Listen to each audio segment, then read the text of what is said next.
Président, je commencerai mon propos moi aussi par féliciter à nouveau le vice-président Thierry Burlot pour son élection que nous estimons méritée à la présidence du comité de bassin.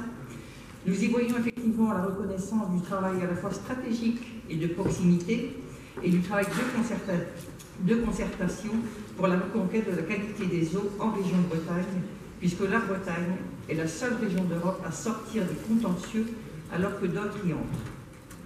Nous avons osé ensemble la reconquête de la qualité des eaux, nous gagnons ensemble la saison 1. Nous voyons dans cette élection l'augure possible d'un EPTB breton, un établissement public territorial de bassin, taillé pourquoi pas et pour des raisons hydrographiques et géologiques sur le périmètre des 5 départements bretons.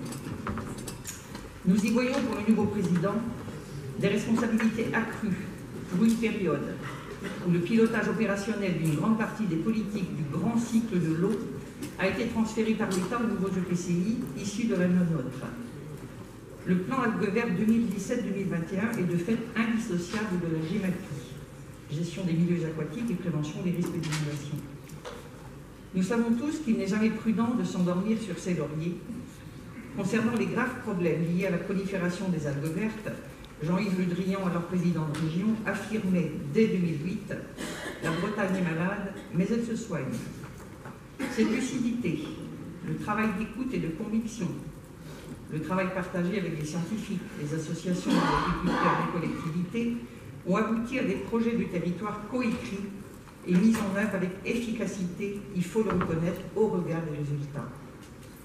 Malgré tout, la Bretagne reste fragile et malgré la baisse spectaculaire des tonnages d'algues vertes, ce deuxième plan algues vertes était nécessaire et nous savons qu'il faudra encore des efforts partagés pour aboutir à des territoires à basse, voire très basse fuite d'azote et échapper ainsi à l'épée de Damoclès, des zones soumises aux contraintes environnementales en cas d'échec sur tel ou tel territoire.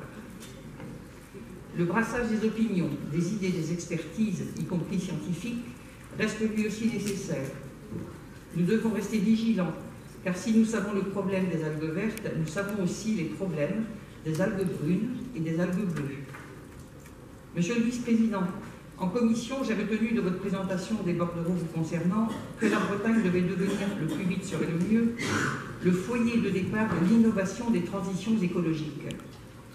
La Bretagne doit écrire sa success story et faire de l'écologie et de l'agriculture ensemble les leviers de son développement économique, bien sûr, un développement économique affranchi du dogme de la saine croissance et impliqué dans une Bretagne bas carbone. L'agriculture devient alors la meilleure alliée de l'écologie et de l'environnement, capturant du carbone au lieu d'en émettre et poursuivant activement la reconquête de la qualité des eaux. Cela transpirait des interventions sur la contribution bretonne à la nouvelle PAC.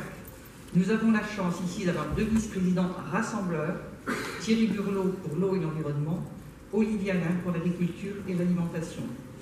Des rassembleurs qui incarnent cette révolution en marche qu'est le PACS entre agriculture et environnement.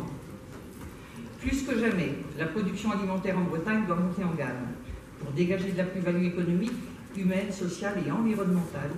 Et nous savons que nous atteindrons cet objectif ensemble. La question des algues vertes pose la question qualitative et quantitative de l'eau. Il en va de l'image de la Bretagne, il en va des capacités d'accueil de nouvelles populations et de développement d'une économie économe en eau. Nous voterons pour les projets de territoire algues vertes des 8 baies bretonnes.